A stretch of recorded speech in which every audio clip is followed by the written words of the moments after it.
Hare Krishna. April 14th, 2024. ఇది permanent raised బెడ్స్లో విత్తుకున్న తర్వాత ఇది ఆల్మోస్ట్ థర్డ్ వీక్. సో దాని అబ్జర్వేషన్ ఒకటి, విత్తనం అయితే మొలకెత్తడం మంచిగానే మొలకెత్తాయి, ఎందుకంటే ఇంటెండెడ్ క్రాప్స్ బాగానే వచ్చాయి. ఫర్ ఎగ్జాంపుల్ ఇది చూస్తే ఇదంతా పాలకూర బెడ్. ఎక్కడెక్కడైతే విత్తనం పెట్టామో అంతా బాగా వచ్చింది. సో జర్మినేషన్ వైజ్ ఈ ప్రాసెస్లో ప్రాబ్లం లేదు, ఇంక్లూడింగ్ బీట్రూట్ కానీ అన్నీ కూడా బాగా వచ్చాయి. అయితే ఒక్కటి అబ్జర్వేషన్ ఏంటంటే, కలుపు ఈ పద్ధతిలో ఈ కాలువల్లో, ఎందుకంటే వాటర్ రెయిన్ హోజే తోటి పెట్టినాం కాబట్టి వాటర్ ఇక్కడ పడుతుంది, అవతల బెడ్ మీద పడినప్పుడు ఈ కాలువలలో నీళ్ళు పడుతుంది. సో ఇక్కడ కలుపు వస్తుంది.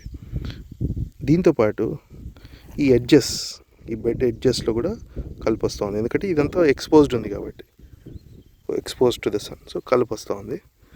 రెండోది, ఈ కూరగాయల బెడ్ల మీద ఎక్కడెక్కడైతే కొంచెం పల్సగా పడ్డదో, ఏది కోకోపీట్ కానీ ఎరువు కానీ గడ్డి కానీ, అక్కడ కలుపు వస్తూ ఉంది. ఫర్ ఎగ్జాంపుల్ ఈ ఏరియాలో చాలా తక్కువ ఉంది, ఎందుకంటే ఇక్కడ ఒత్తు పడినట్టుంది.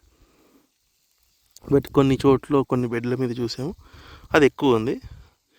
దాన్ని ఫస్ట్ టైము తీసేస్తాము, ఫస్ట్ ఒక 2 వీడ్స్ తీసేస్తాము. నాకు తెలిసి ఆ తర్వాత పెద్ద వీడ్స్ ఏం రాదు, వచ్చినా అది జస్ట్ కట్ చేయడమే. అది తీసేది కూడా జస్ట్ గట్టిగా పట్టుకొని మట్టి అనేది బయటకు రాకుండా పెడదామని ప్లాన్. అండ్ ఇప్పుడు ఇంకోటి,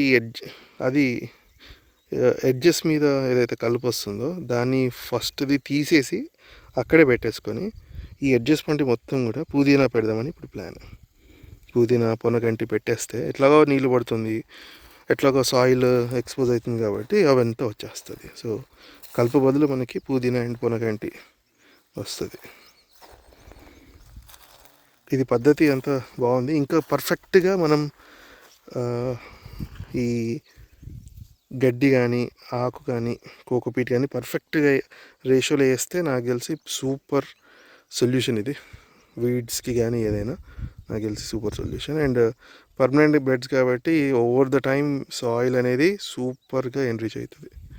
ఫాస్ట్గా సాయిల్ని మనం క్రియేట్ చేయగలుగుతాం. We can add lot of soil on the surface.